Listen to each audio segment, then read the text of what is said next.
Please be seated. Good morning and welcome. I'm Dr. Bruce Petrie, and I serve as Vice President of Research and Institutional Effectiveness at American Sentinel, and I'll be your Master of Ceremonies for today. At this time, I'd like to introduce our Chief Executive Officer, Dr. Richard Oliver, who will open this ceremony.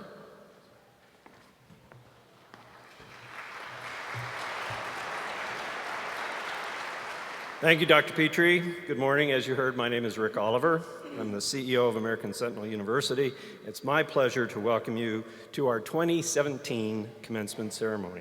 Welcome, American Sentinel faculty, staff, students, trustees, family members, and most importantly, the graduating class of 2017.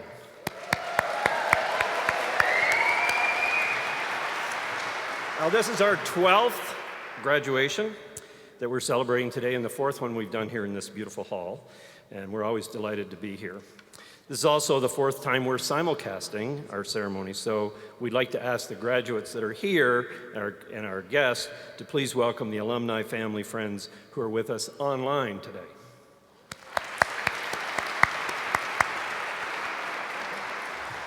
Well, we're always delighted that so many of our graduates and their guests come to this celebration today. We know that many of you have traveled a long, long way to be with us. We have students here representing 39 states and 3 countries, including Canada, Trinidad, Tobago, and the United Kingdom. And one of our resident scholars came all the way from India last night without his luggage, unfortunately for him.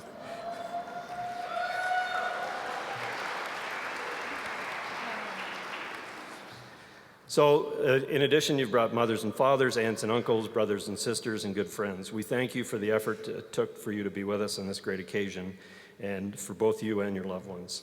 Now, many of the graduating students today have compelling personal stories. They've overcome and persevered.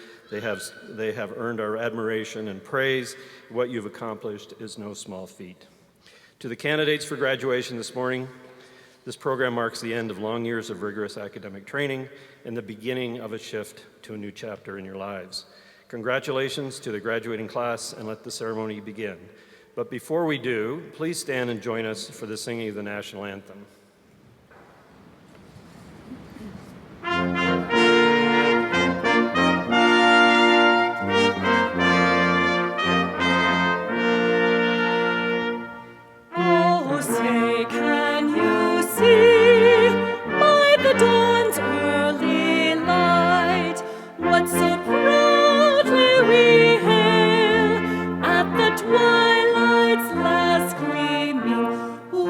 Stripes and bright stars through the perilous fight, o'er the ramparts we watched were so gallantly streaming, and the rockets' red glare, the bombs bursting in air, gave proof through the night that our flag was still.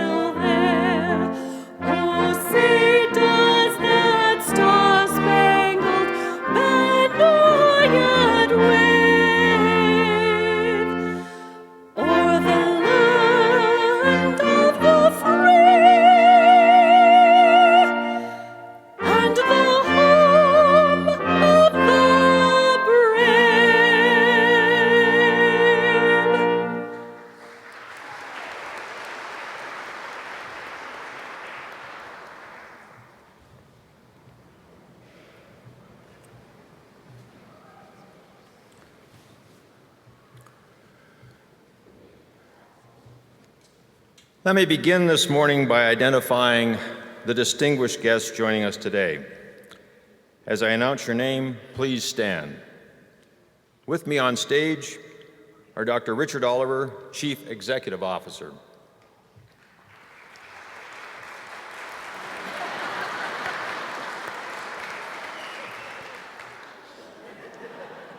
Mary Adams, President and Chief Academic Officer. Dr. Ken McLennan, Chairman of the Board.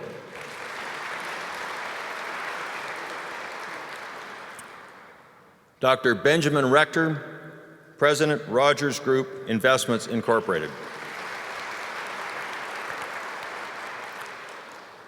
Michael Bowling, President, DirecTV Latin America Northern Region for AT&T, and also a trustee.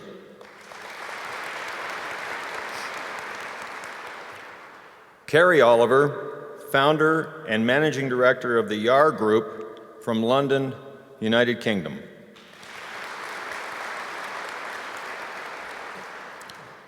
Dr. Elaine Foster, Dean of Nursing and Healthcare Programs.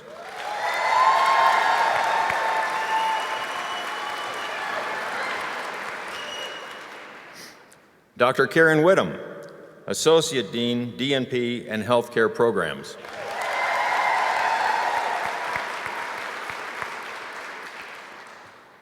Robert Neumeister, Trustee.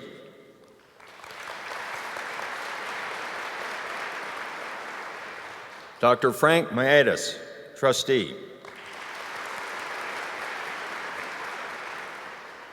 Dr. Colleen Conway Welsh, Trustee. Natasha Blackshear, Trustee. Dr. Judy Burkhart, Trustee. And Dr. Ravi Reddy, Resident Scholar.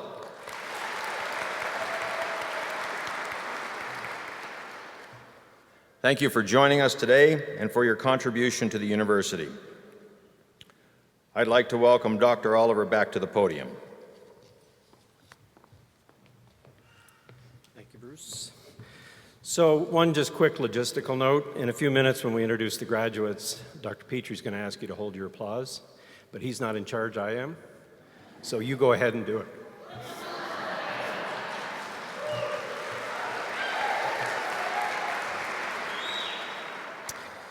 The students, families, and friends in this room know American Sentinel primarily as an educational institution, and commencement is the celebration of the hard work of our graduates here today and those who are joining us online. Now, we consider it at the school the best day of the year. Well, it's easy to think of the school, and I'm sure you do, as courses and classes, tests and papers, and yes, graduation. School is really the sum of the committed day-to-day efforts of the many fine people at American Sentinel. The members of the Board of Trust, the faculty and administrators, admissions and student success representatives, the registrar's office, and yes, those pesky people from student accountants. They've dedicated themselves to your success. But there's another part of the school that often goes unnoticed, and I want to just take a minute to mention it. We have a program at American Sentinel called Making a Difference. We believe that the primary way we make a difference as a school is in the lives and careers of our students. We also believe very strongly that we need to go beyond that. We need to do more. And as such, we give our money, time, and most importantly, the talent of our people to make a difference for those in need around the world. Over the past 3 years, for example, we've provided support for various kinds to nearly 50 social service and educational institutions whose primary purpose is to improve the health and happiness of those with the greatest needs. We've supported projects as diverse as building a primary school in the Dominican Republic, the U.S. Marine Corps Toys for Tots, the Firefighters Cancer Support Network, providing baby clothes for neonatal clinics here in Denver, supporting nurses to go to Haiti, the online school for girls, the Kentucky Refugee Resettlement Program, camp attendance for deserving kids in Nashville, Tennessee, to helping provide sanitation facilities for the rural poor of India. As many of you know, as many of the students know, we also provide monetary support for some of their favorite charities.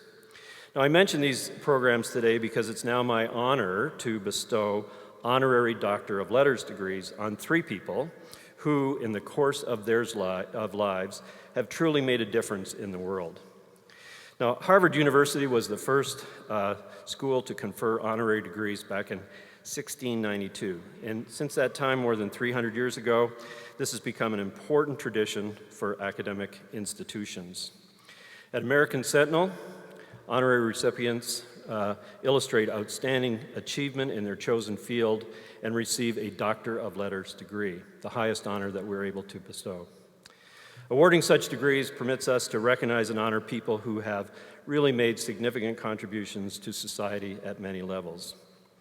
Today, it's my privilege to bestow a Doctor of Letters degree on 3 such individuals: Michael Bowling, Carrie Oliver, and Ben Rector, each of whom, in very different walks of life, have strived to make a difference in the world around them. All 3 recipients have earned that honor with hard work and unselfish dedication, and we are truly honored to recognize them. You can refer to your program notes to read about each of them, but permit me to say just a few words about each as they come to the podium. First, Michael Bowling. As your program notes, he's the president, DirecTV Latin America, Northern Region for AT&T, where he's responsible for the TV operations of Colombia, Ecuador, Venezuela, and the Caribbean. He served in other executive capacities for AT&T in Mexico and Peru, as well as positions with global responsibilities. His role in these positions is to bring modern communications technologies to parts of the world desperately in need of such services, to support their economic growth and the empowerment of their citizens so that they can truly be participants in the world economy. If the demands on his time weren't enough, he still finds time to compete in marathons and Ironman events and to give back to young students studying for their MBA as an adjunct professor at Vanderbilt University. I have a personal story with Michael. I had the good fortune to be one of his professors when he received his MBA at Vanderbilt, and I can tell you that there's no greater joy for me as a former professor to see a student of mine exceed anything I could ever have taught him. He's truly making a difference in the world. Michael, would you come up and receive your degree?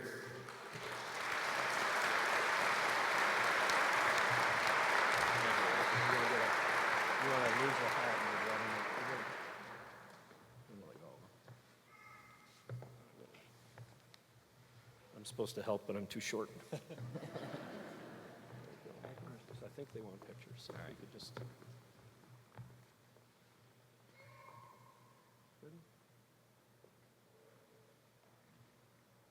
Thank you, Ray. It means a lot. Thank you. Thank you, Michael.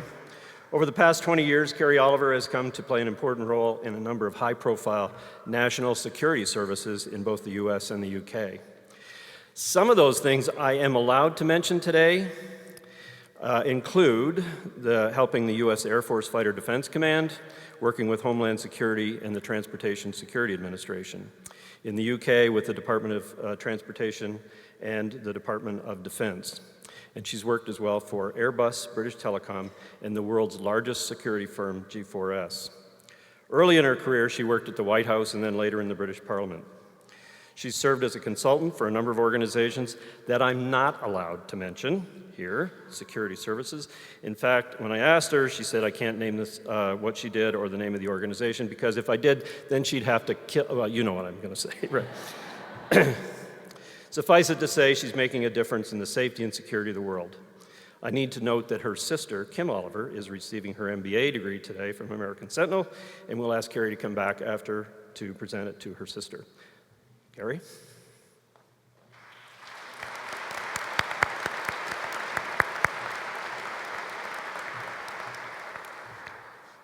I'm tall enough for this one.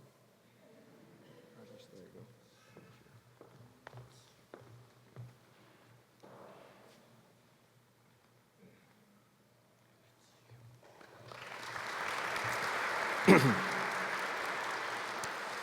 Now, as I mentioned, Dr. Bowling was one of my students. Our third recipient today is Ben Rector, and on the other hand, he's one of my teachers. Not a teacher in the traditional sense, but someone I've known and admired for more than 30 years, and he's taught me a lot.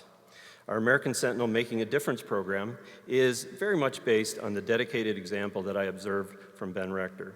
He has freely and repeatedly offered his time, guidance, and yes, money to assist organizations that have been marginalized or forgotten in society. He's accepted those roles of leadership and public advocacy for those organizations, but has often worked behind the scenes just to make a difference. One quick story will illustrate. As a young person, I was just starting out in my career, and my boss at the time asked me to do some work for Fisk University, a historically black university in Nashville, Tennessee. My boss gave me some time off for work from my day job, but in the end, it turned out I was required to put in a lot of Saturdays, Sundays, and late nights. Fisk University at the time was facing a very serious financial crisis and in fact was in danger of closing its doors. There was a small team of us that gathered together to work informally behind the scenes to see how we could help. One of those people on the team was Ben Rector. In fact, he emerged as our leader in terms of how to assist the university, not with a temporary fix, but in a sustainable way. Now, I was young and I was way out of my depth on the team, so I kept my mouth shut, be real quiet, and observe how Ben operated. Despite being the head of a large, successful family business, Ben was always there. Didn't matter what time of day or night, he was always there. And he took the lead in creating a consensus and a way forward for Fisk University. No surprise there, he was used to being in charge. But what truly impressed me, though, is that he sought no public recognition for his efforts. He never wanted anything more than to make a difference in the survival of the school and in the lives of its students. Having an opportunity on numerous occasions subsequently to work with Ben and observe him over the years, I've come to understand that making a difference is his true life's work. Inspiring to me is that Ben has made a long-term, unwavering commitment to organizations that are neither glamorous nor have high community profile, but make a big difference in the lives of people that need help most. While he's never sought public acknowledgement or reward for the many years of community service, I'm gratified that recently several organizations nationally have recognized his outstanding service with honors and awards, and not surprisingly, three previous doctorates. So he's Dr. Rector. Would you please come forward?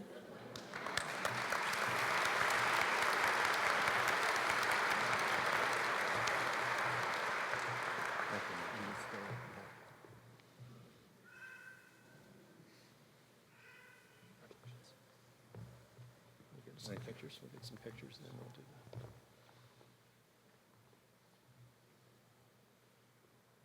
Thank you. I've asked Ben to say a few words for us, and just one final note. 30 years later, Fisk is doing very well. Thank you.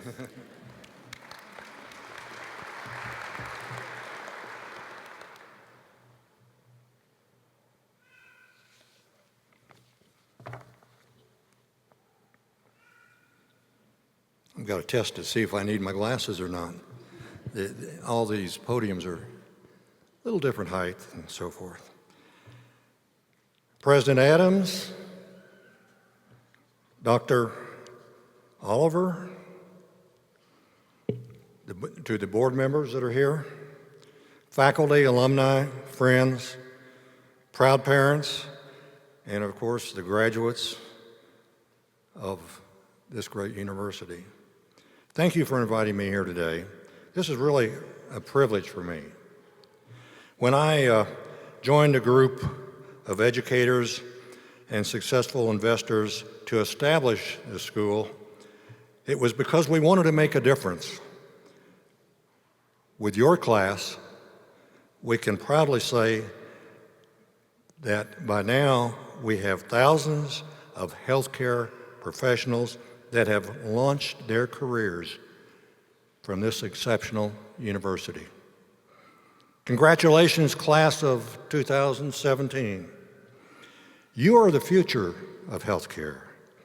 You will determine what your profession looks like for the next 5, 10, 20 years. You will help shape the industry that has the power to transform this nation through improved care delivery services. As administrators, nurse practitioners, technicians, data analysts, managers, policymakers, and teachers, you are the people everyone will rely on, and relying not just for diagnosis, but for a lot of other things. And our families are going to look to you for the answers that carry them through many, many wearing medical dramas in their lives. Our babies you will hold in your hands as the parents hold each other. You are the people who we will turn to at our most vulnerable moments. The thing is that you won't have all the answers. And sometimes your diagnosis may not be right. And you won't be able to save every baby. And those days are going to be heavy, sad, and sometimes even demoralizing. But you're smart, you're well prepared, but you're far from perfect. You are human. And in that simple, common state of grace lies your potential greatness. So, what is it that keeps you going? What is it deep inside you that drives you, that drove you into this profession? What difference will you make? What is your story, and what will be your legacy? You need to start determining these things. Now, at this moment, as you embark on the next phase of your life, write it down, refer to it often, feel free to make adjustments along the way. Most important, live it every day, because that story will become your legacy. It comes from life experience and many myriad of encounters, the experience of wondrous sights, places, and people from many different worlds that have life experience that often mirror your own. And each new encounter with a different perspective, lens that another person has from another culture, may teach you something that you never knew, even something about yourself. Your profession will take you into the trenches of richly diverse communities who will depend on you, and they will depend on you to make a difference in their lives. What will your impact be? I've found that most learning comes from others, that the people that you encounter every day. And try to encounter as many different people as you can, even if you must go out of your way to do so. Learn from everyone of them by respecting and treating others with dignity. How you treat others has transformational powers, not just for them, but for you. What you will learn from the shared life experiences will have profound meaning for you and your work in every spectrum of your industry. And it will also spur innovation in the delivery of patient care that you work with. But what you gain may spur you into a new mission or even a new purpose. The power of transformation comes from the courage for you to ask, what is your story? And then to share your own. You might share with others your story about how hard you've trained and how hard to take care of them. Or they might already know this because of the way that you've shown them. They might also know it because they see how well you treat others, which is an indicator of how you take care of yourself. Please eat right, sleep well, exercise regularly, feed your body, also your mind, your heart, and your soul. Feed an open mind with healthy thoughts, new ideas, different perspectives. Surround yourself with smart people from all walks of life, people that may not agree with you, but whom make you think deeply. The deeper that you dive, the more effort that you put into it, the closer that you will come to the truth, your own truth. Feed your soul with personal truth, that which gives you sobriety and humility, as well as utmost joy and satisfaction. Your own personal truth has its own healing power. It's kind of like the chicken soup for your soul. Feed your heart with love and compassion, and you will be able to give love and compassion. Feed your spirit with inspiration, volunteer, mentor, read lots of great books. Be inspired by the hundreds of people who support you, including your parents, your classmates, your professors, and the leadership of this university. I'm inspired by what I see here today, an audience of accomplished, passionate, finely trained young men and women who will leave here and go out into the world to heal and to change it for the better. Now, it won't be easy. It surely will be hard, and rewards will seem to come very slowly. It will be exhausting work. Tonight, you should sleep well, be rested, because tomorrow will be time to start anew, refreshed, recharged, fired up, and ready to go.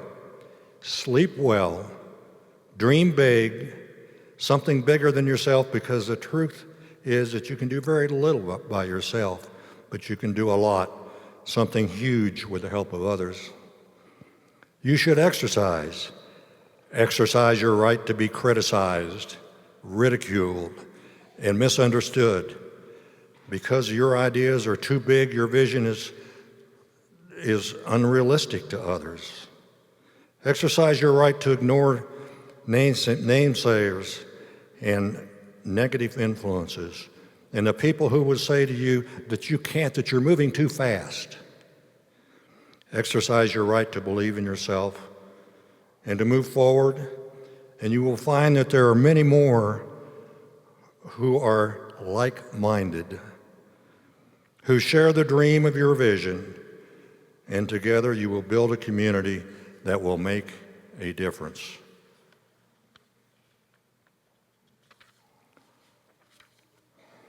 I like this. Breathe deeply and practice gratefulness. Just because every breath is a sign of life, if your breath is shallow, then so shall your life be. So take long, deep breaths. With each, release them back into the universal with gratefulness. Gratefulness for every breath you take, for every mistake you make, and for every error that you will correct. Gratefulness for your family, for your community, and for the good fortune to be in the position of great service to your community. And lastly, be mindful, practice self-awareness without judgment, pay attention to your thoughts, feelings, and experiences that are happening at any given moment. Allow them to guide responsibly in your interactions with other people. And speaking of interactions with others, remember to have fun, play hard, and love harder. Thank you in advance for all that you will do and the difference that you will make. Make a great one. Thank you.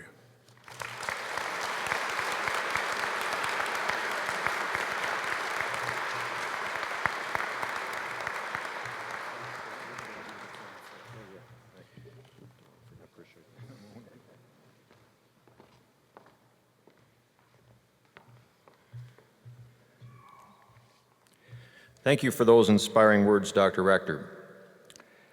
At this time, I'd like to introduce our President and Chief Academic Officer, Mary Adams, who will present the Student and Faculty Awards.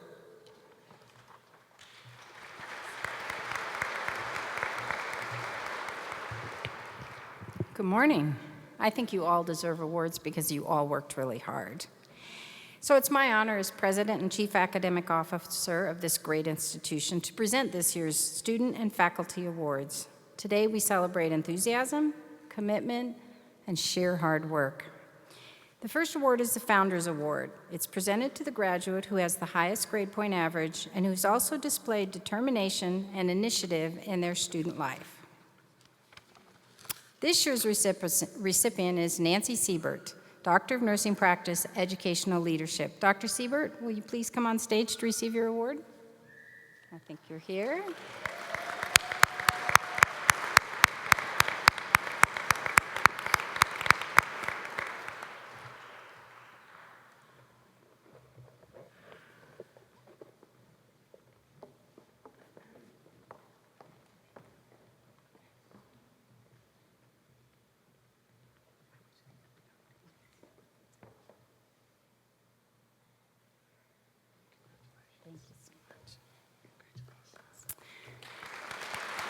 Elaine. Now I'd like to invite Dr. Elaine Foster, Dean of Nursing and Healthcare, to help present the following awards. The Dean's Award for Academic Excellence are presented to graduates who demonstrated distinction in their discipline. We have 3 to present to students who are in attendance today. Graduates, please approach as your name is called. Oluwasan Matthew, Master of Business Administration, Healthcare.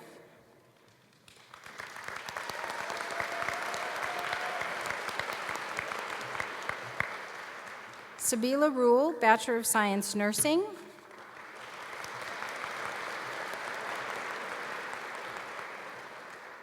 And Delante McCall, Master of Science, Nursing, Nursing Management, and Organizational Leadership Specialization.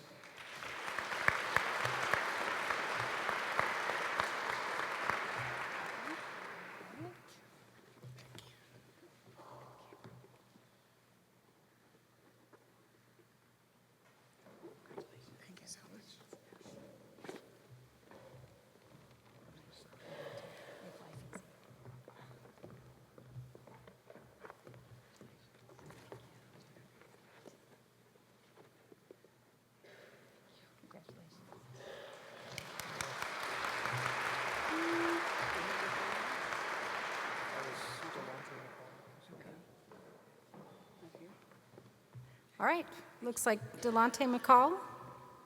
Well, we'll make sure we send that out. The next recipients weren't able to make the trip to Denver today, but we think they may be participating in the live stream, so please acknowledge the following award recipients. The Joe B. Wyatt Award for Leadership is presented to the graduate who's exhibited outstanding effort, energy, and leadership in their student life. The award is named for Joe Wyatt, American Sentinel's first Chair of the Board and Chancellor Emeritus of Vanderbilt University. This year's recipient is Maria Mackey, Doctor of Nursing Practice, Educational Leadership. Please join me in congratulating Dr. Mackey on her award.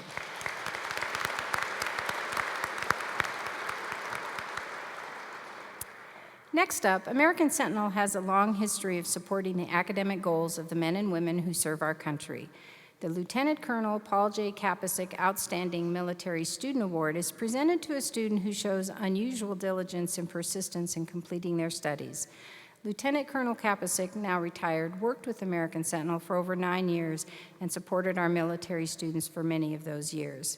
But before presenting this award, I'd like to share some of our 2016-2017 military graduate facts. 160 military community graduates, which is almost 20% of the total grads, come from a military background. The most persistent graduating military student in this year's group first enrolled with American Sentinel in 2008. Online learning can be hard. That's a long journey. They represent almost every program we offered in the past and currently offer. They represent every degree level, including associate, baccalaureate, master's, and doctorate. They represent every one of the services. They're officers, enlisted, active duty, veterans, and spouses of these members. And they complete their courses under all types of conditions. We really love serving our military students, and we're thankful for the service they provide to our nation. The recipient for this award is Thomas Walsh. Thomas served in the Navy and has earned the Bachelor of Science in Geographic Information Systems. Please join me in congratulating Thomas on his award.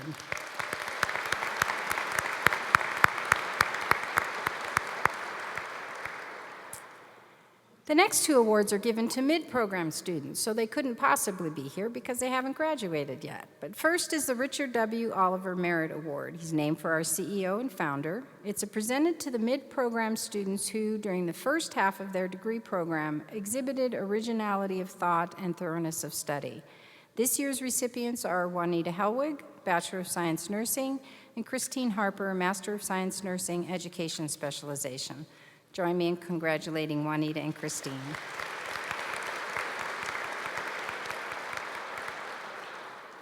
And the next award is my award. Well, they call it the President's Award. It honors a student who's persevered and overcome more than the usual number of obstacles we all face on the way to earning a degree. The recipient can use this award to cover tuition costs for 3 courses in their chosen field of study. The recipient of this year's award is Ngozi Nwawe, a student in our Bachelor of Science Nursing program. Please join me in congratulating her on her award.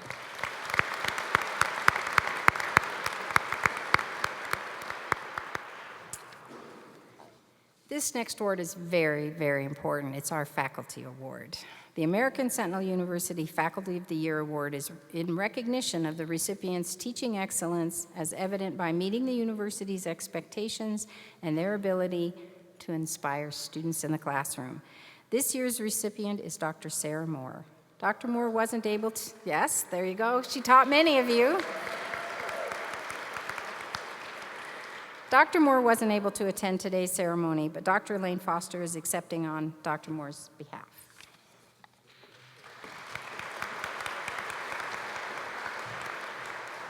Just a few words from Dr. Moore. First of all, she sends her regrets she was not able to attend today and is very honored to receive this award. She wants to thank American Sentinel University and all the students who she has been able to touch their lives. So on behalf of Dr. Moore, thank you to all of you for making her Faculty of the Year.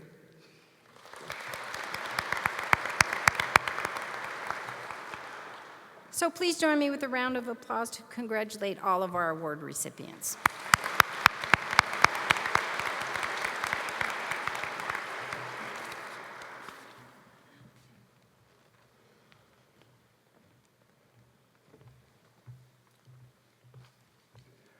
Thank you, President Adams, and congratulations to all the award recipients. Dr. Foster, our Dean of Nursing and Healthcare, will now give a brief overview of the nursing pin.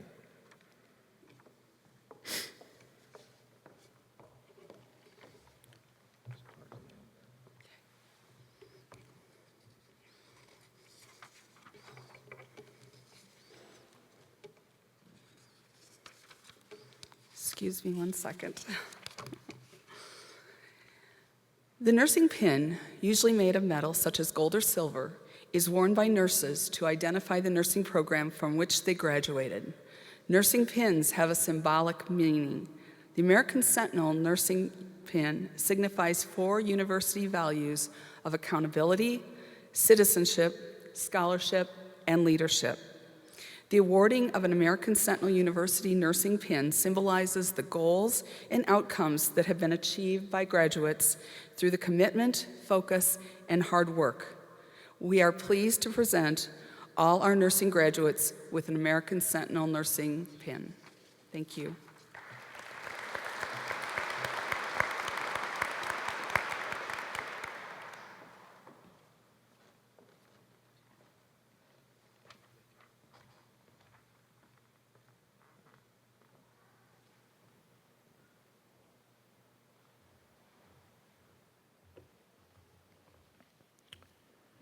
Thank you, Dr. Foster. We now come to the conferring of the degrees. Will the candidates for the degree of Doctor of Nursing Practice please stand?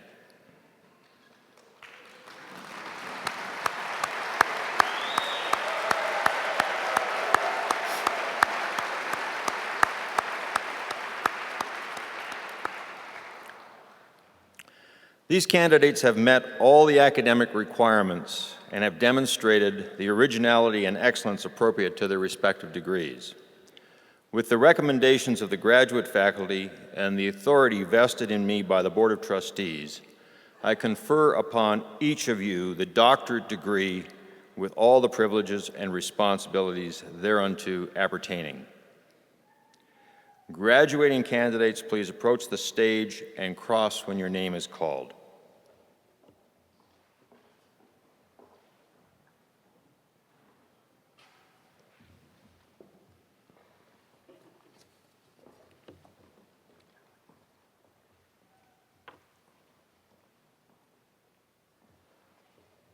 Doctor of Nursing Practice, Educational Leadership, Jennifer Overturf.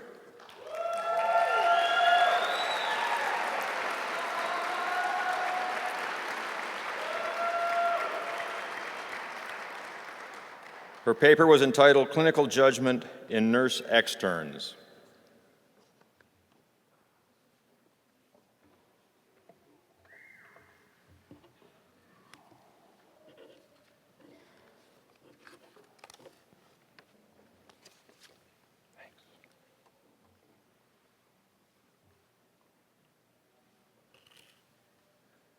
Jacqueline Bateman, Charge Nurse Leadership. face-to-face training versus blended training.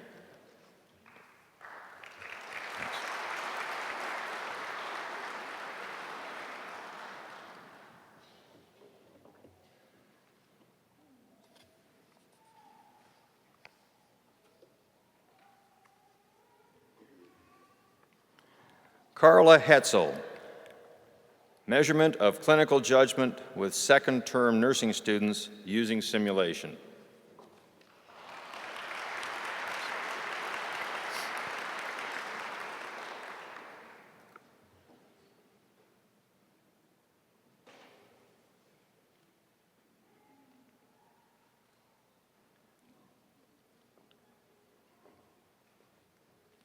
Donna Spivey, evaluating the impact of increasing the minimum nursing passing score in an associate degree nursing program on the first-time National Council licensure examination for registered nurses.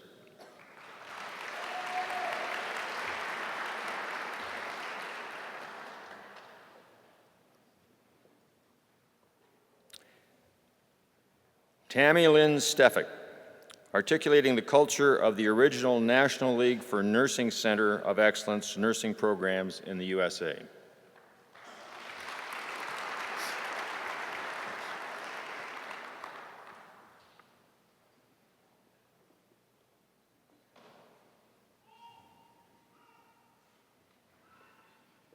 Debbie Chow, determining the variables enhancing educational pathways for ADN graduates.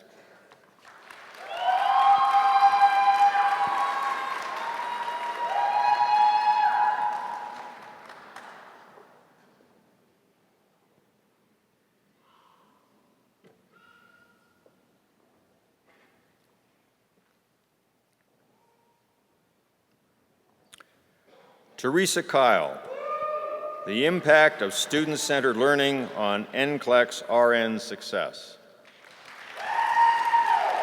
Thanks.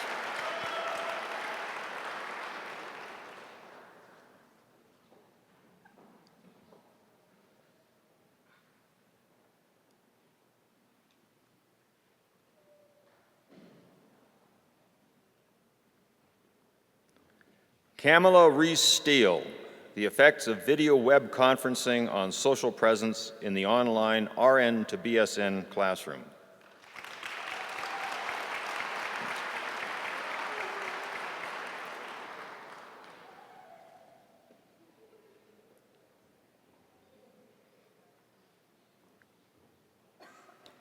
Pamela Jean Grogan, freshman students' perception of incivility in nursing education.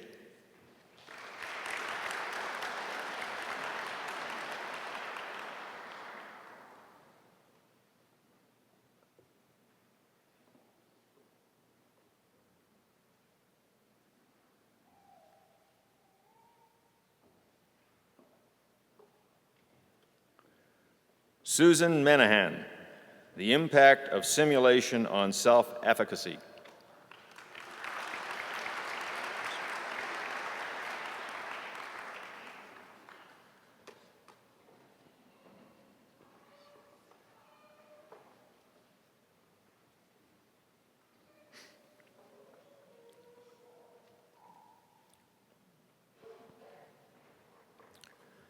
Anna Ross Seaman, new nursing graduates' experience in the acute care setting.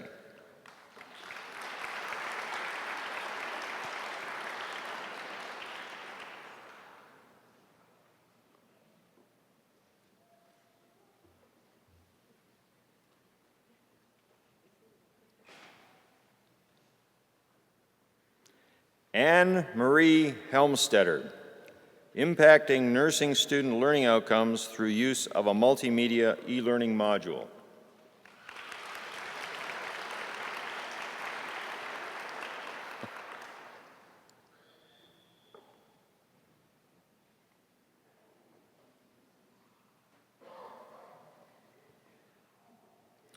Cheryl Lynn Byrus, baby doll care therapy with dementia patients, an approach to reduce disruptive behaviors.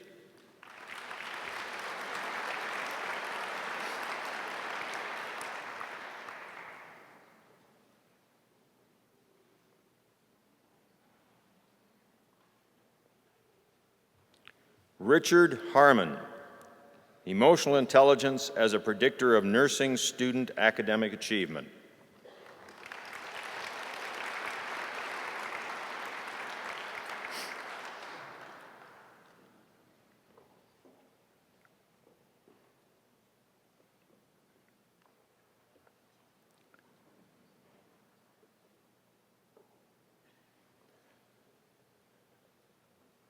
Nicole Acklin, the impact of virtual simulation on student self-efficacy in clinical decision-making.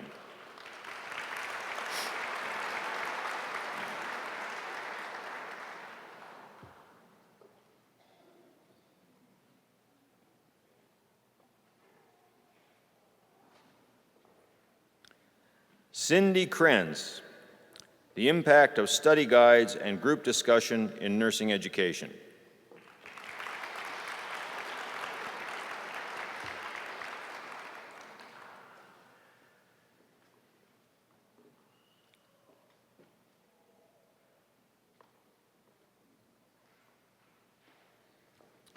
Catherine Moore, the effect of resilience-building interventions on new graduate resilience scores.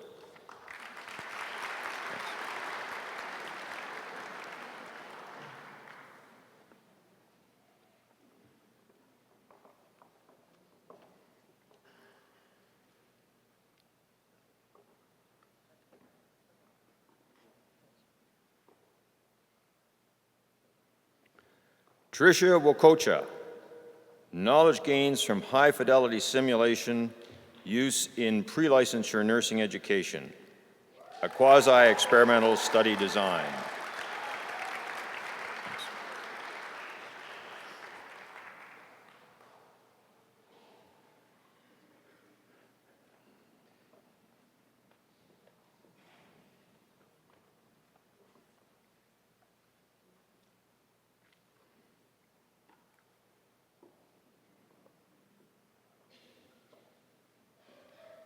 Kimberly Dawn Abraham, establishing professional boundaries in the faculty-student relationship, the slippery slope.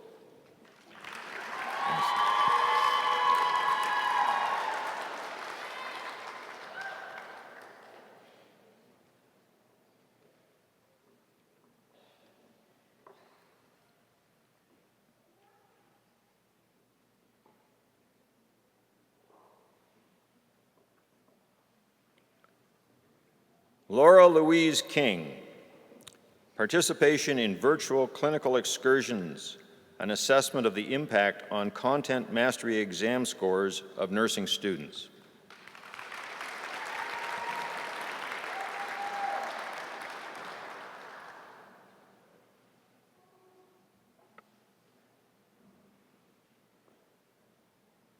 Josephine Garcia, the use of telephone simulation and perceived levels of self-efficacy in interdisciplinary communication of junior baccalaureate nursing students.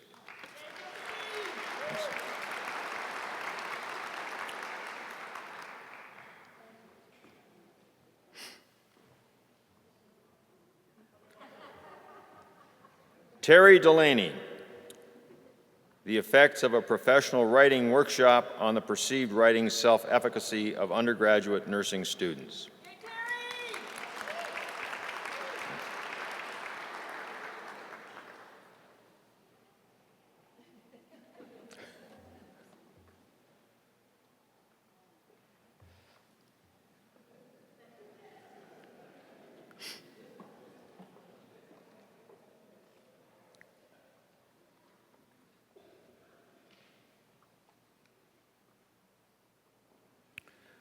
Julie Rohr, impact of interprofessional orientation on new employee attitudes regarding interprofessional teamwork.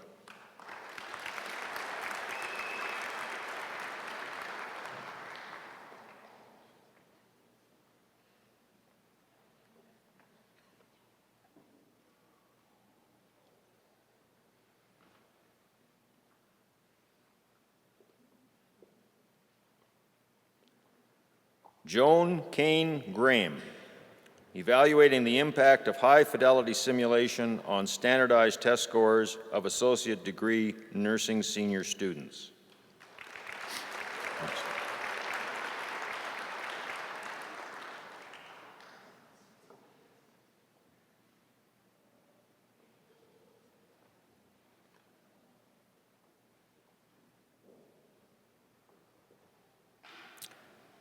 Seri Jin Murillo Villaraza, a retrospective quantitative examination of the impact of hourly rounding in service on inpatient falls in an acute rehabilitation hospital.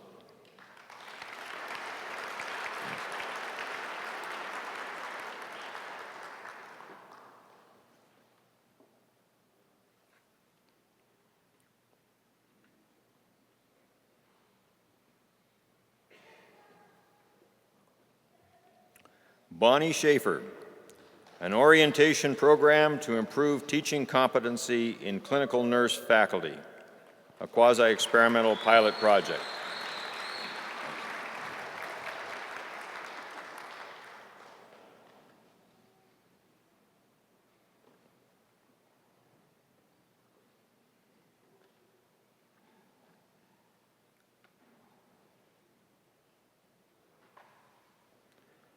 Jacinda Heinzelman, expanding self-efficacy of nursing faculty with improved orientation.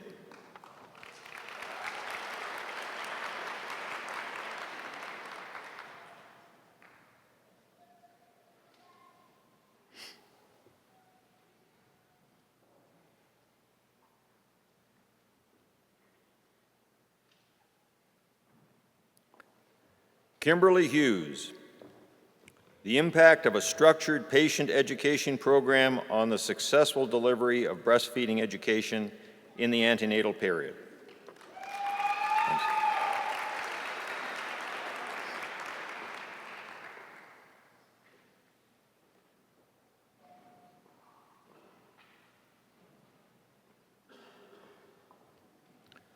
Kim Fraser, rural and remote nursing, a role for nursing graduates, a Delphi study.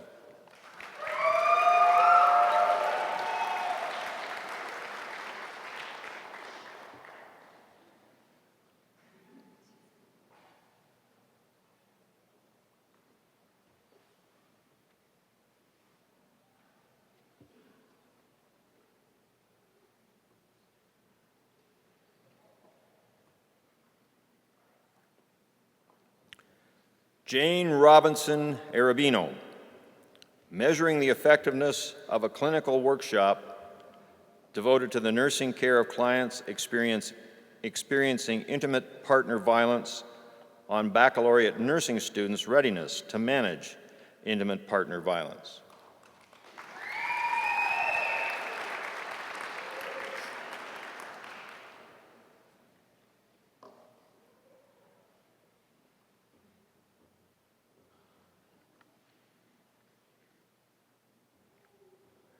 Jennifer Wilson, Peer Power, Learning and Study Strategies Outcomes of a Peer Tutoring Program on First Semester Baccalaureate Nursing Students.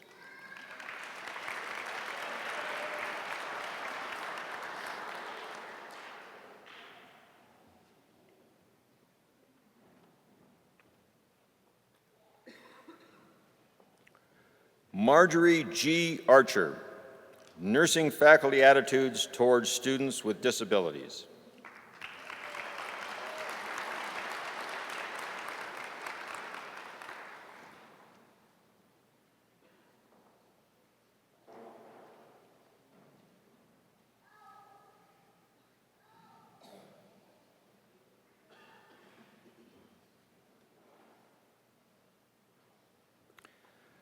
Amanda Nicole Roach, Impact on associate degree nursing degree students' confidence level in their clinical skills after an intensive care unit clinical rotation.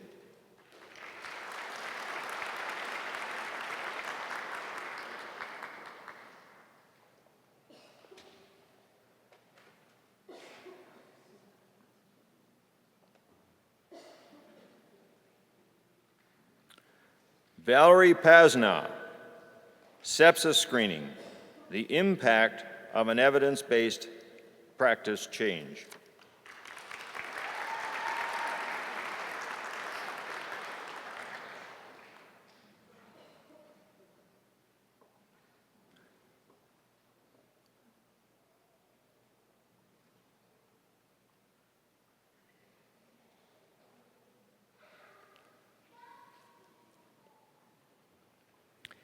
Carrie Ann Stammer, teaching strategies to increase emotional intelligence. Do they make a difference in online RN to BSN students?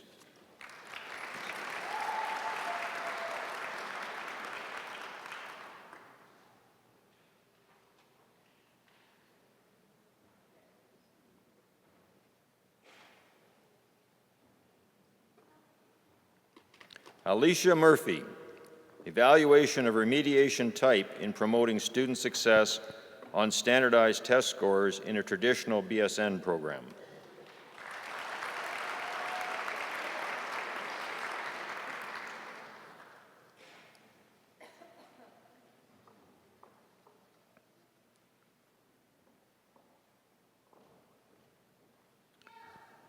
For the degree of Doctor of Nursing Practice Executive Leadership, Kathleen Delaney, the effect of PCARN guidelines on minor head injury referrals from the urgent care center to the emergency department.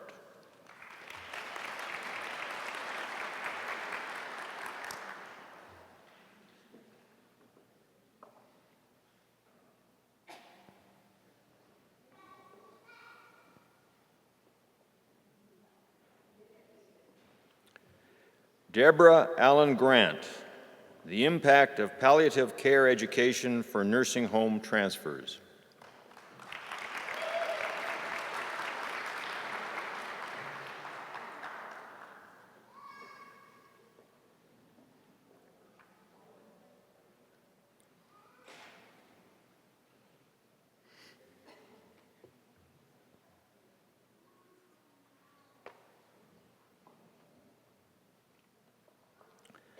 Bethany Worley, the impact of safe nurse to patient ratios and appropriate staffing skill mix on nurse engagement.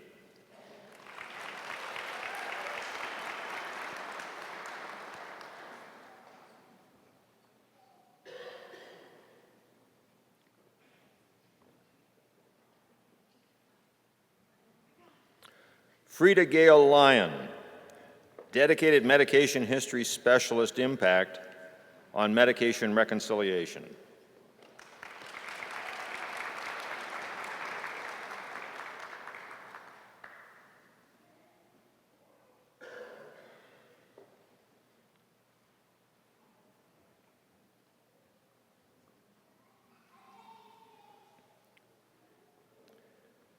Monette Mabolo, Advanced Community Paramedicine Program, improving outcomes and reducing hospital readmissions of high-risk heart failure patients.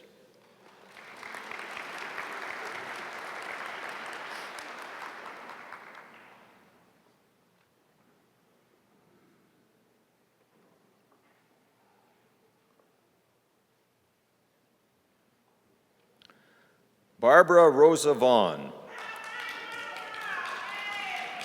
the impact of interprofessional huddles on length of stay.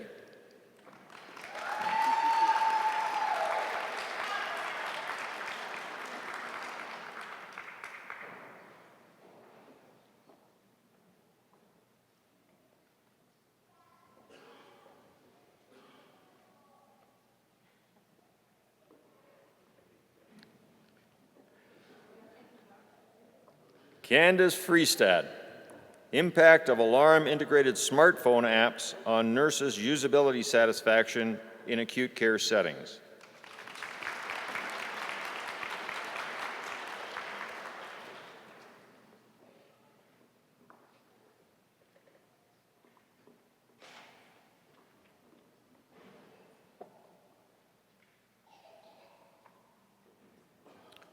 Ivy Benedicta Ajivan, Fall prevention in individuals 65 years and older in post-acute skilled nursing setting.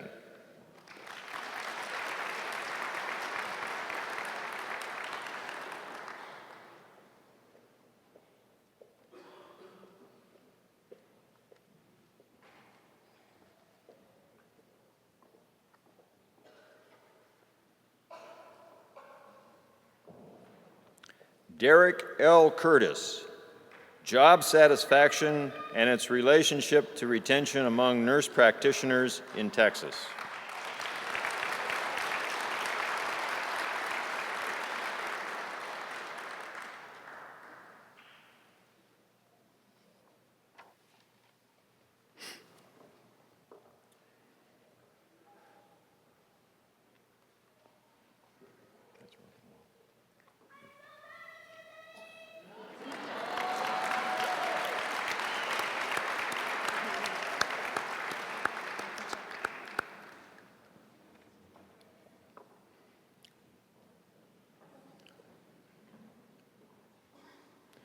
Please join me in congratulating these graduates.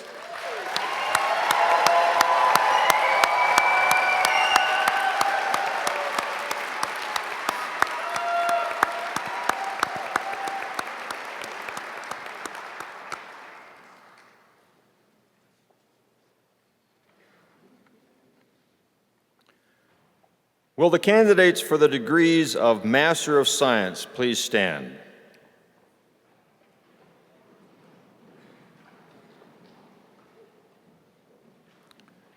These candidates have met all the academic requirements and have demonstrated the originality and excellence appropriate to their respective degrees.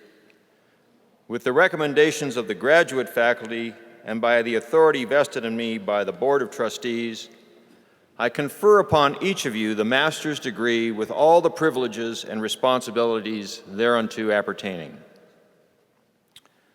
Graduating candidates, please approach the stage and cross when your name is called.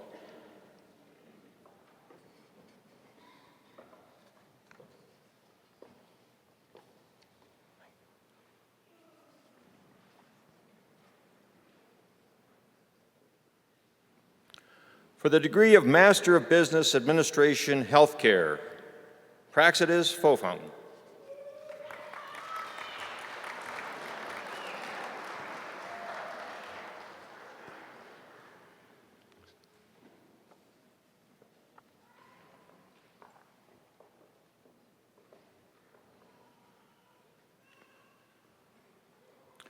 Oluwashun Matthew.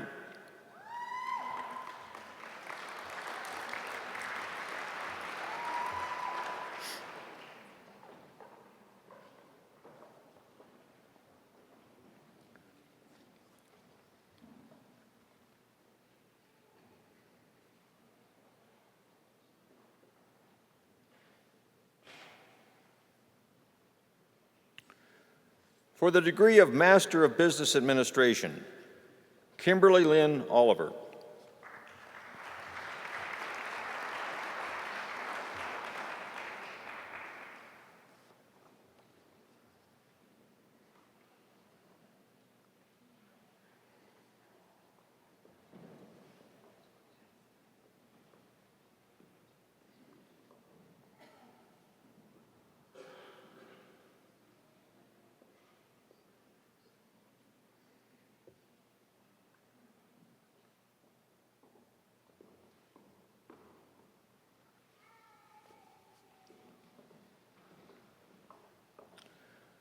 For the degree of Master of Healthcare Informatics, Mary Marsiliat.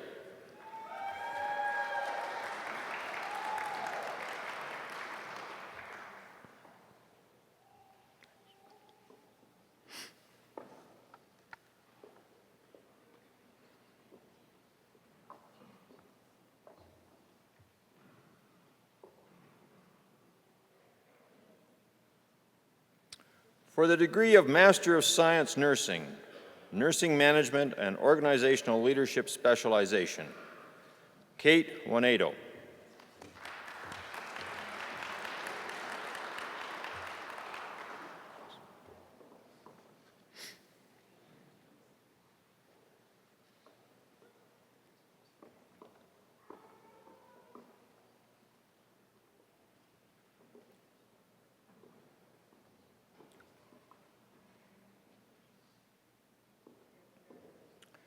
Veronica Mitchell.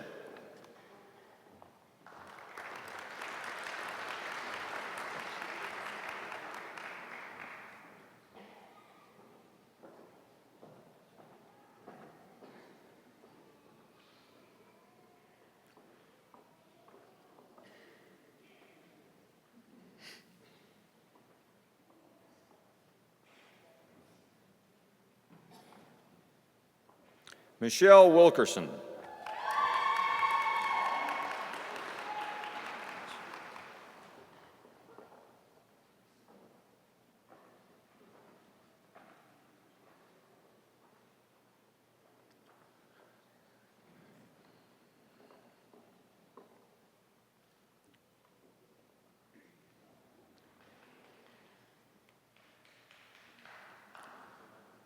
Shanda Hubel.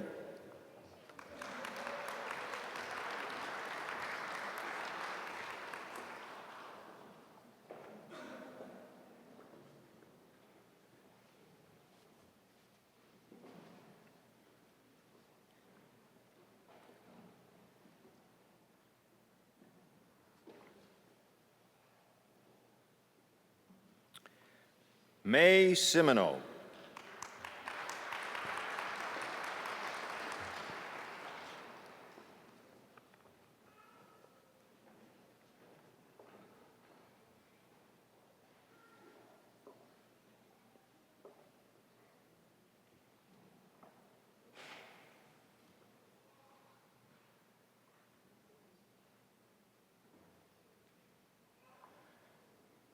Nana Yadonker.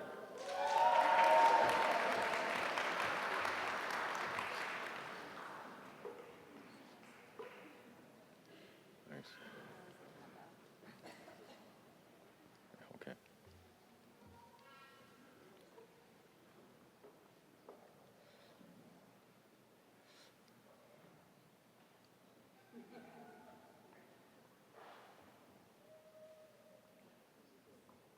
O'Reilly Happy.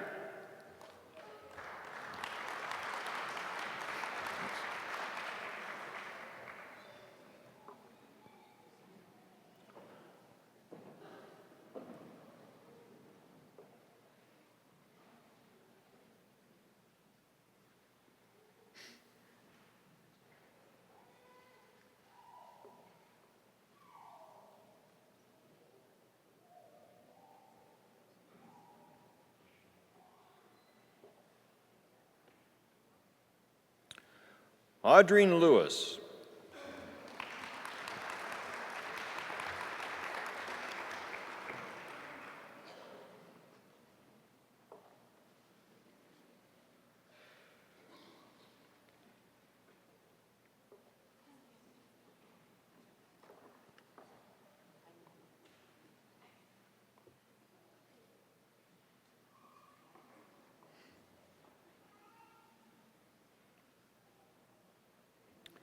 Melanie Bemo.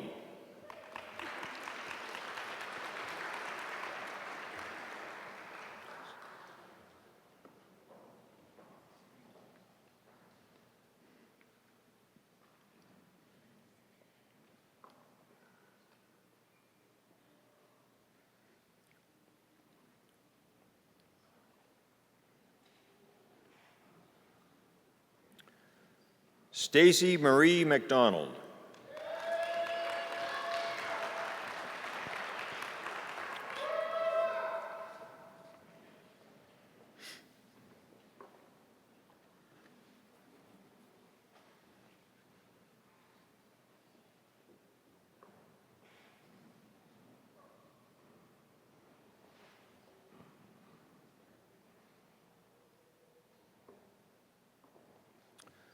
Lauren Mulrooney.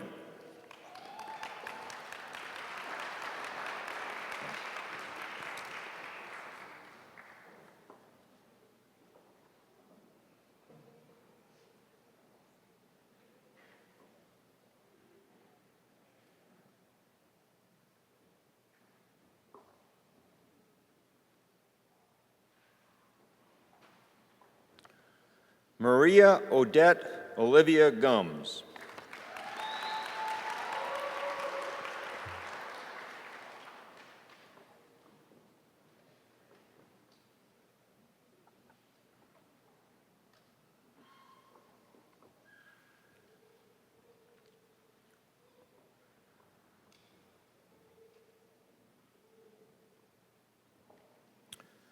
For the degree of Master of Science Nursing, Nursing Education Specialization, Francis V. Montalvo.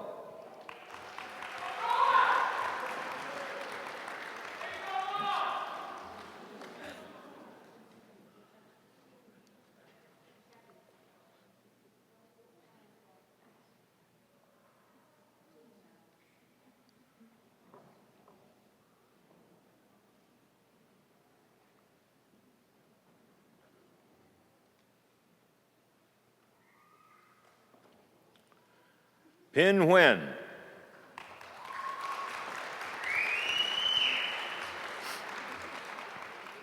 Thanks.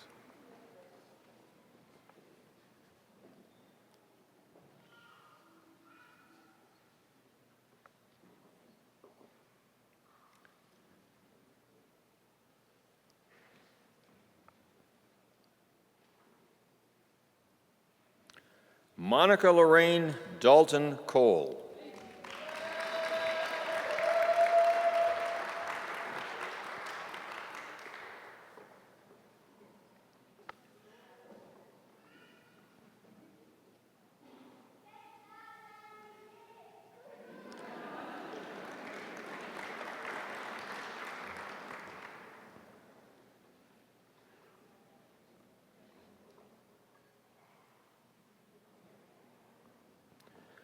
Georgiana Wall Ibach.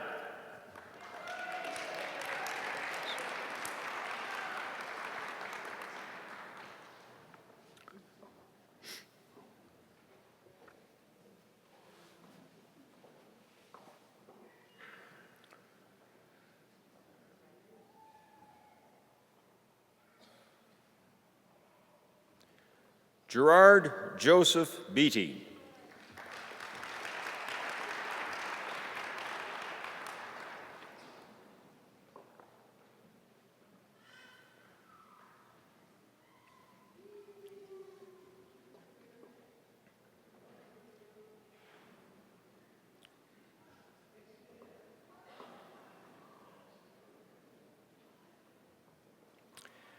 Nancy Ruth Siebert.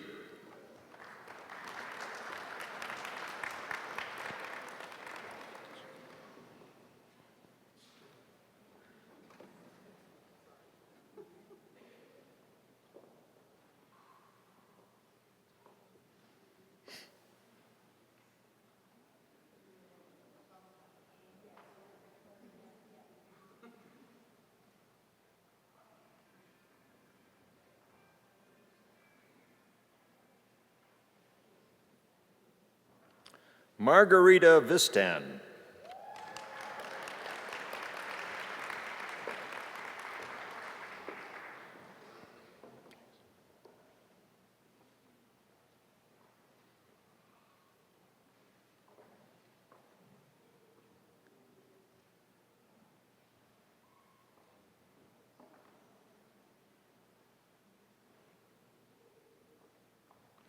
Janice Paulette.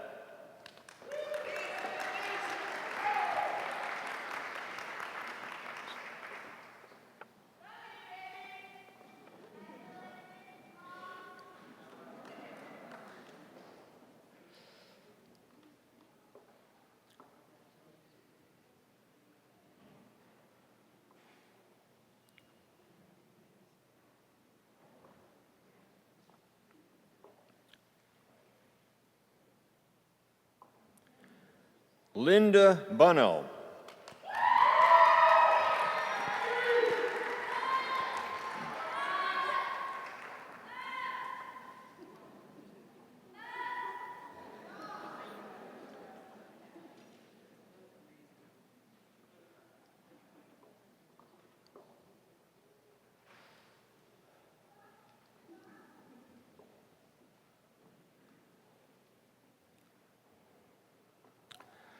Lisa Hafley Schultz.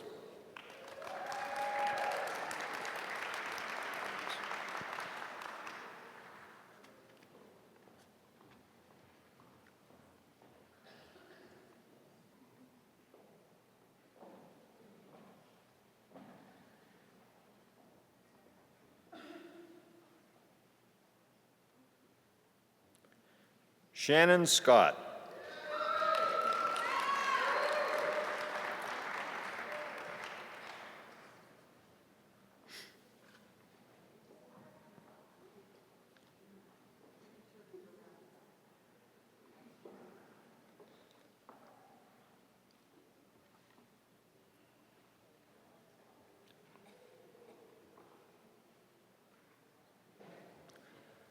Tina Salgado.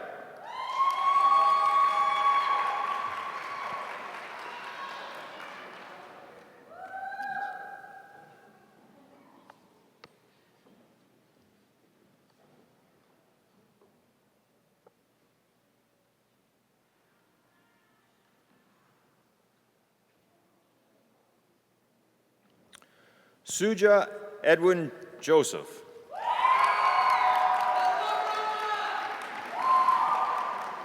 Thanks.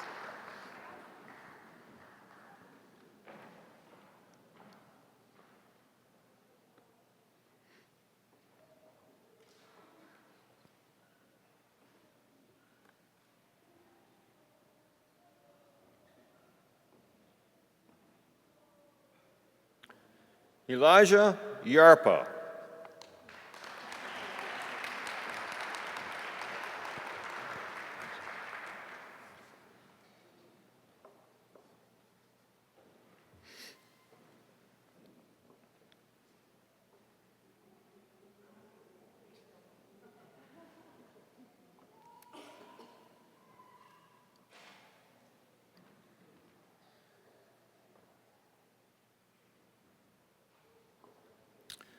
For the degree of Master of Science Nursing, Case Management Specialization, Nadine Atkinson.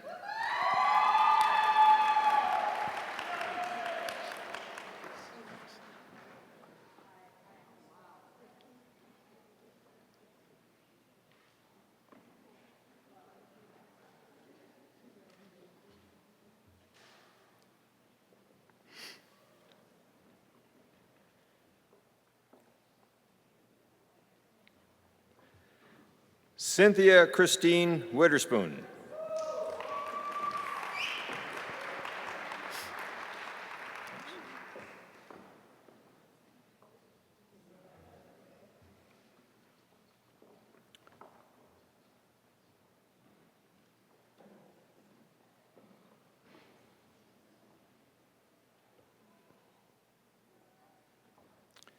Benedicta Anya Bini.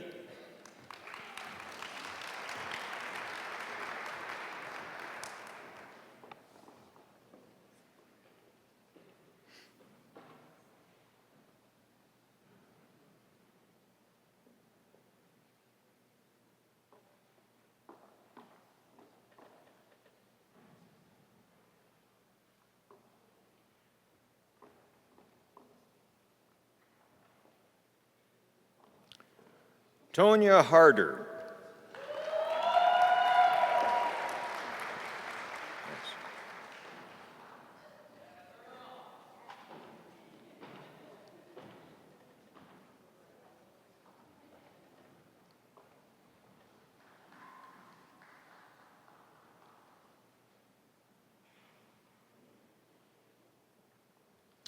Carmelita Savage.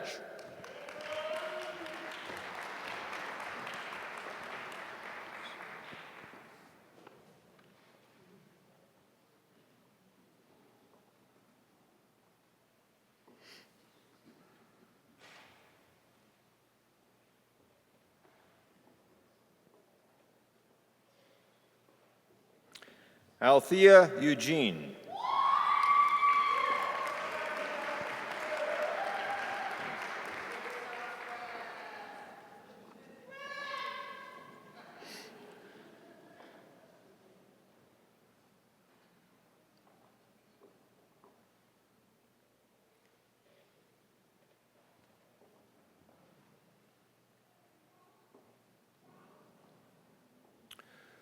For the degree of Master of Science Nursing, Infection Prevention and Control Specialization, Abigail Pangan.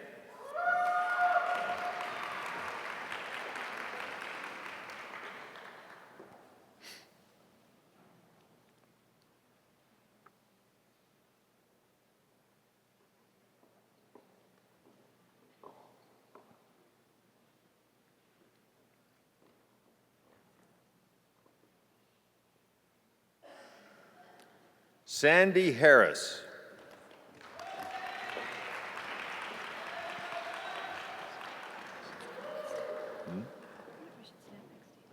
No, you're fine.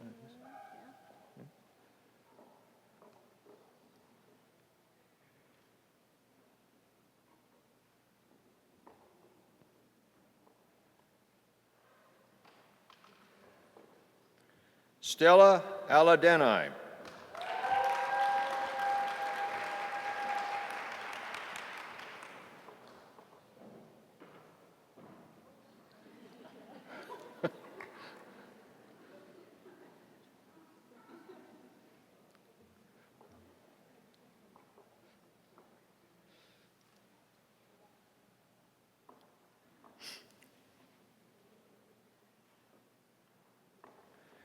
Dana Mitchison.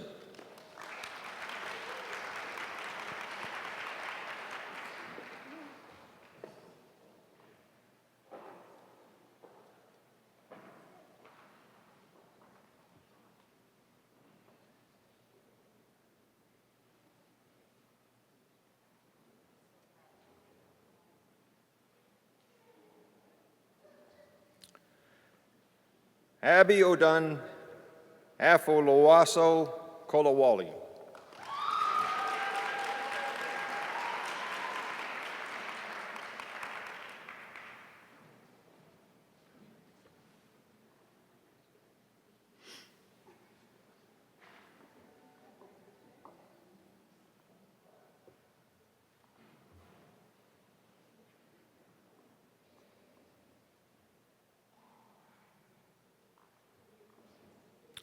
Jennifer Rugier.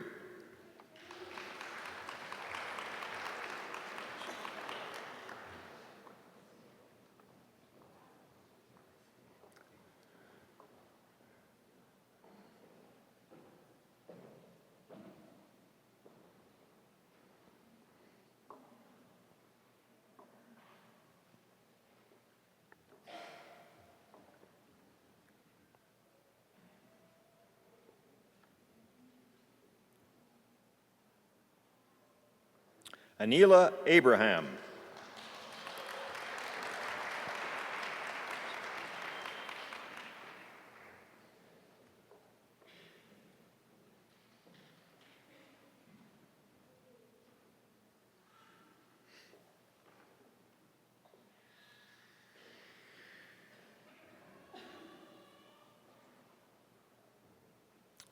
For the degree of Master of Science Nursing Informatics Specialization, Aaron Ruse.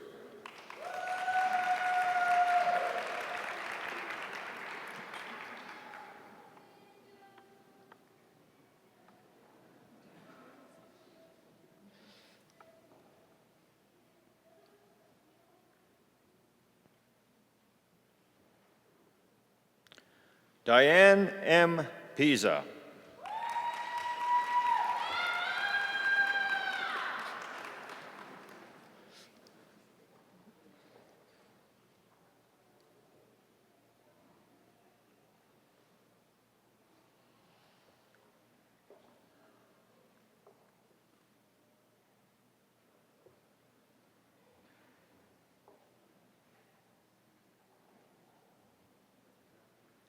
Karen Robinson.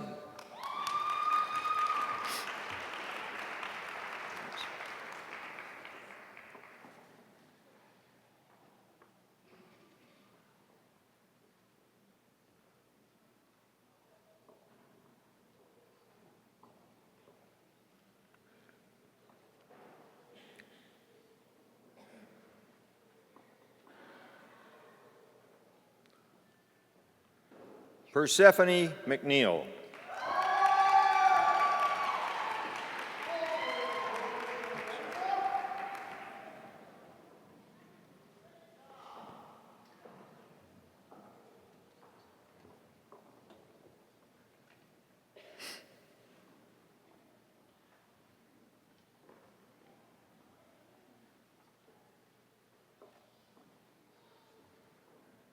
Joan Patricia McDonough.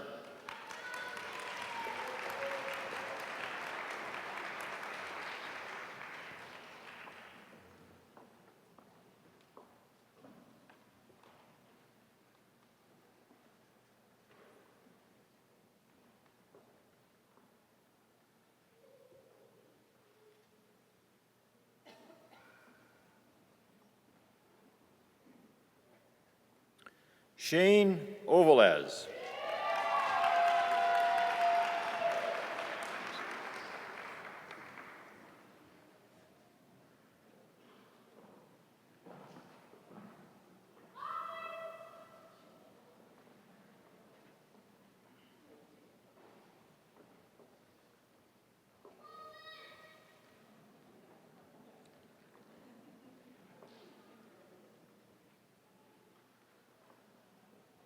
Jessica Todd.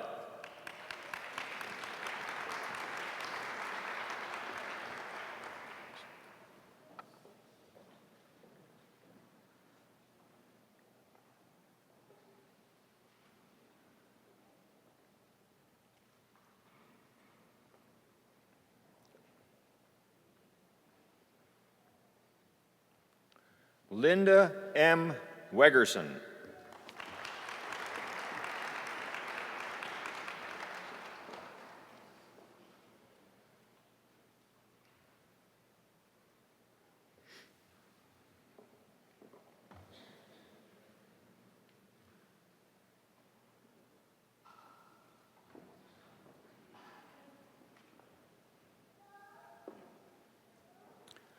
Grace Jojen Sam.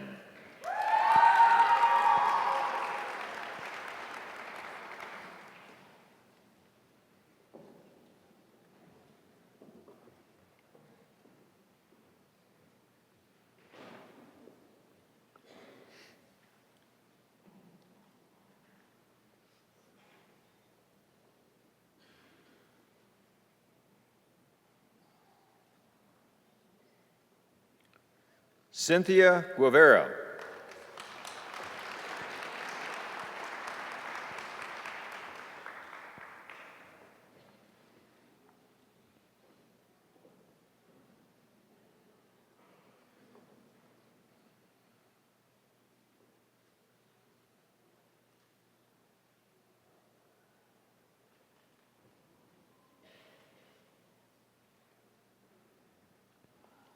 Serafia Gwendal.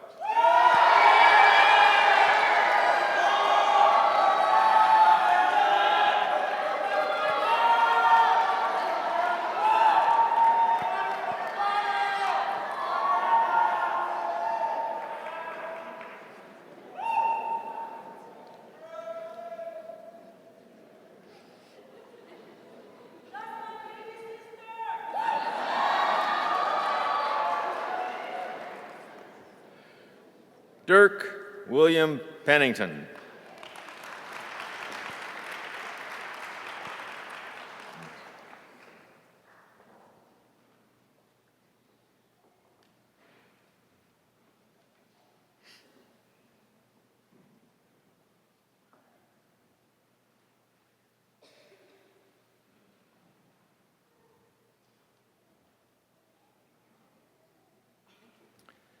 Bindu Varghese.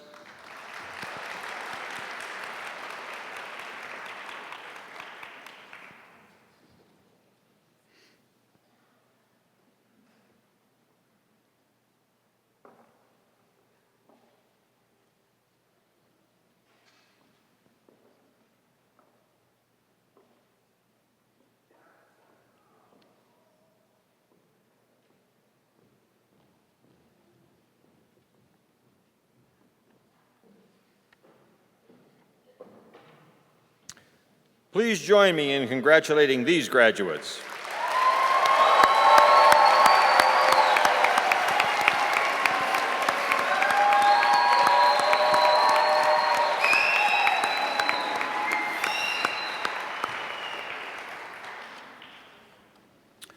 Will the candidates for the Bachelor of Science degree programs please stand?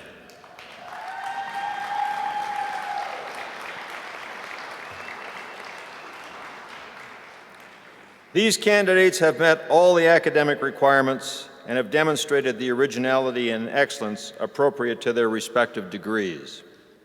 With the recommendations of the faculty and by the authority vested in me by the Board of Trustees, I confer upon each of you the bachelor's degree with all the privileges and responsibilities thereunto appertaining. Graduating candidates, please approach the stage and cross when your name is called.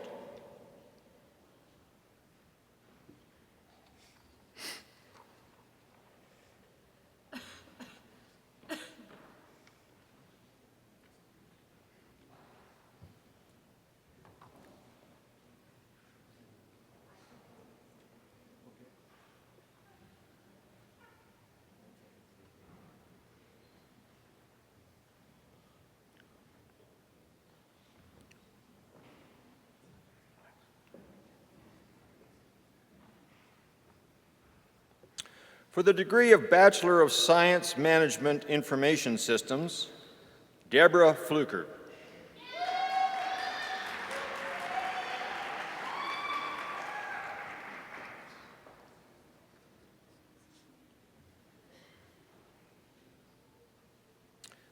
For the degree of Bachelor of Science Nursing, Angela Henderson.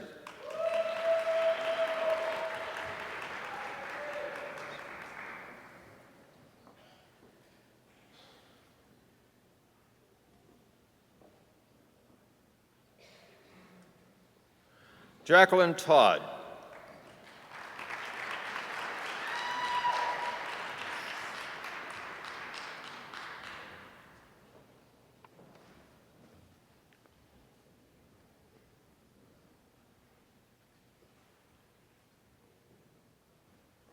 Brooke Hansen.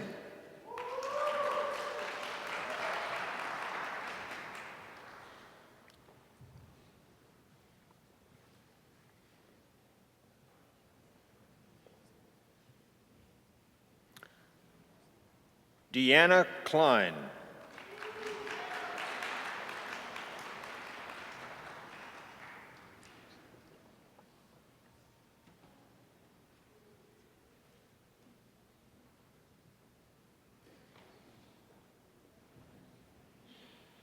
Teresa Margaret Minkler-Furbish.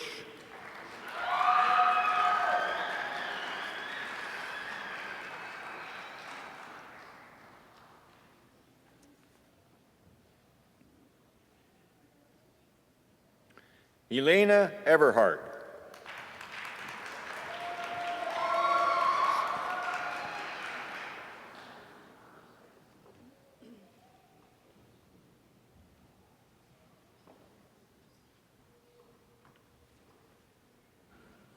Gloria Everson.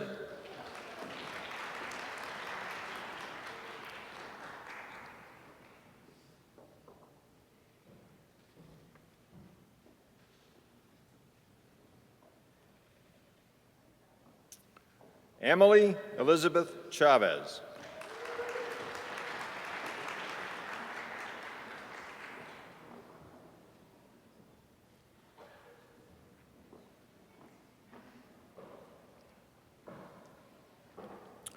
Nicole Carlin.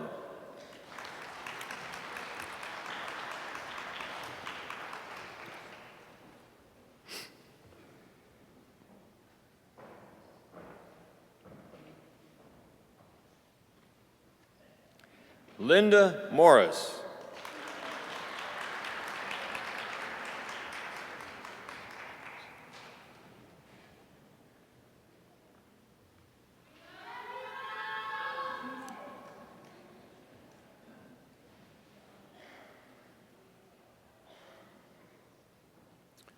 Chrisanna Dawn Tipton.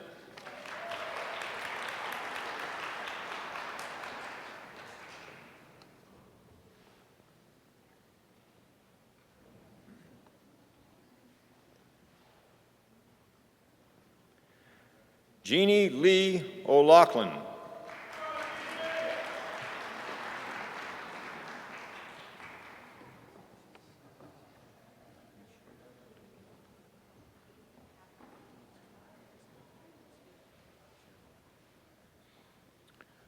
Sibala Rule.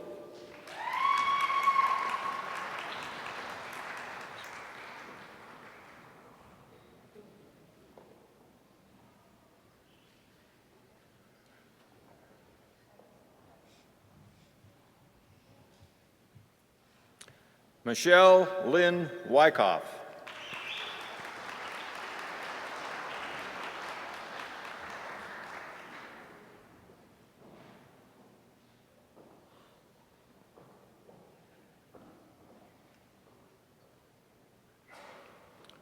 Marilyn M. Shook.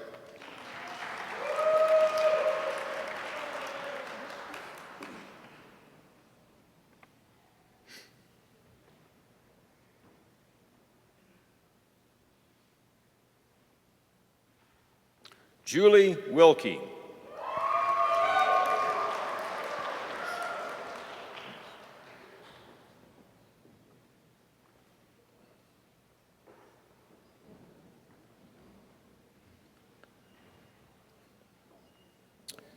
Syra Pradhanang Mullapati.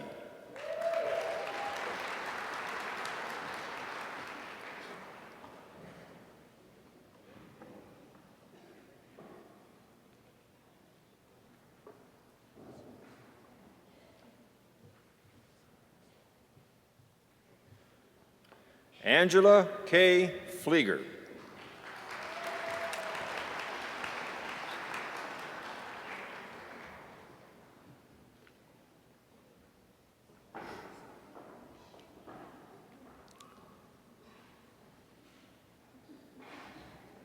Carla M. Laskowski.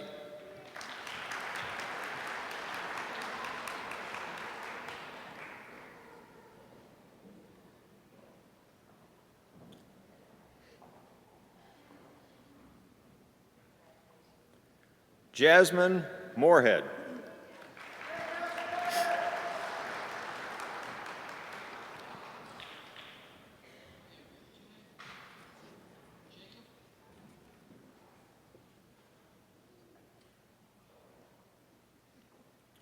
Melissa Morin.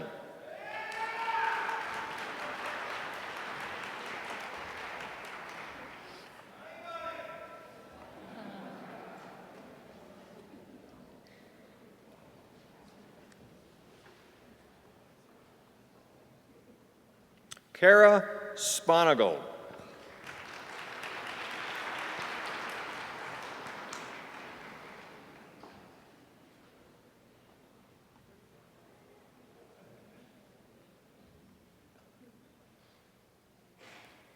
Sherry Miller.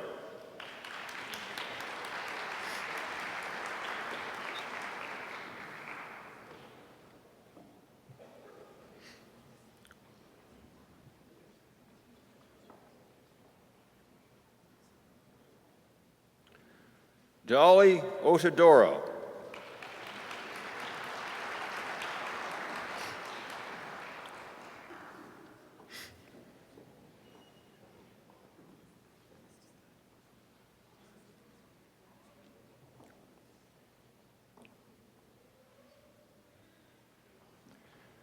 Rachel Williams Cooper.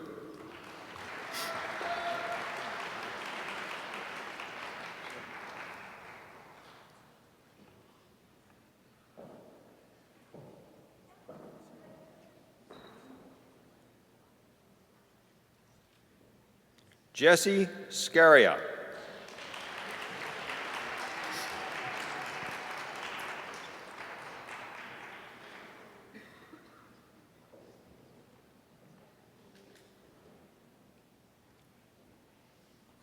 Marie Lynn Dunbar.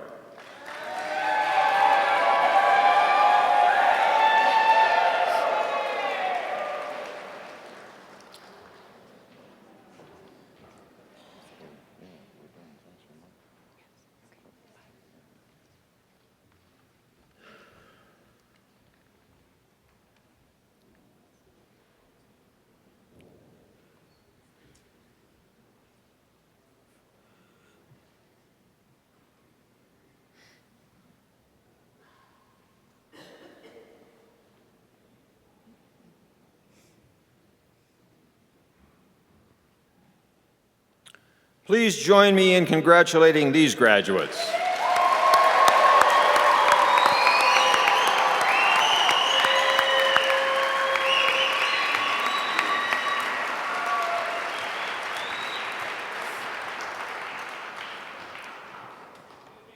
My warmest congratulations to you all. It is with great privilege and pleasure that I present to you American Sentinel University's graduating class of 2017.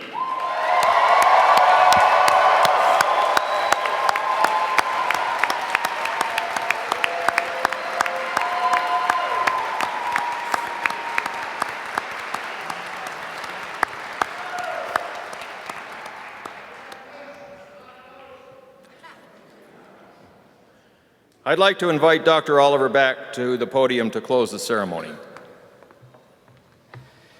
Thank you, Dr. Petrie. Would you please now stand and join us in the singing of the Alma Mater? You'll find the words on the last page of the program. Following the Alma Mater, the audience is requested to remain standing until the academic recessional has filed out. Thank you.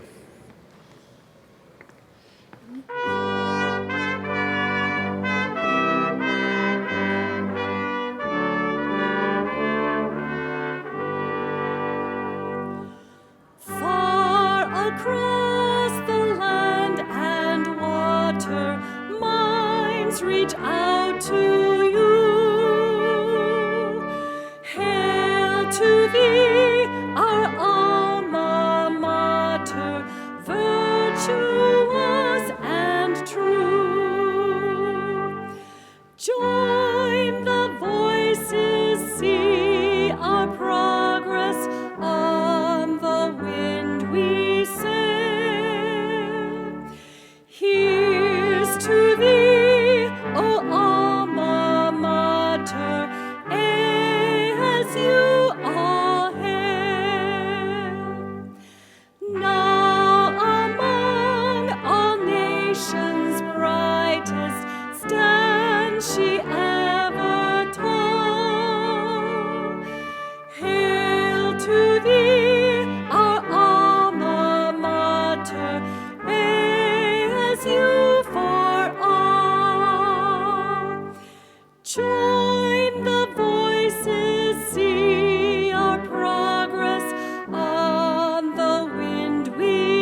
Circus B. Circus B. Where's my Circus B? That's